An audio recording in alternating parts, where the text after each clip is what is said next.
علامہ اقبال کی حضرت ابو بکر صدیق رضی اللہ تعالیٰ عنہ پہ لکھی گئی پوئٹری۔ ایک دن رسول پاک نے اصحاب سے کہا، دے مال راہ حق میں جو ہوں تم میں مالدار۔ ارشاد سن کے فرط طرب سے عمر اٹھے، اس روز ان کے پاس تھے درہم کئی ہزار۔ دل میں یہ کہہ رہے تھے کہ صدیق سے ضرور بڑھ کر رکھے گا آج قدم میرا راہوار۔ لائے غرض کے مال رسول امی کے پاس، ایثار کی ہے دست نگر ابتدائے کار۔ پوچھا حضور سرور عالم نے اے عمر، اے وہ کہ جوش حق سے تیرے دل کو ہے قرار، رکھا ہے کچھ عیال کی خاطر بھی تو نے کیا؟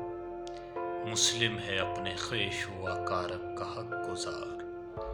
کی عرض نصف مال ہے فرزند و زن کا حق، باقی جو ہے وہ ملت بیضا پہ ہے نثار۔ اتنے میں وہ رفیق نبوت بھی آ گیا، جس سے بنا عشق و محبت ہے استوار۔ لے آیا اپنے ساتھ وہ مرد وفا سرشت، ہر چیز جس سے چشم جہاں میں ہو اعتبار۔ ملک یمین و درہم و دینار و رخت و جنس، اسپِ قمر سم و شتر و قاطر و حمار۔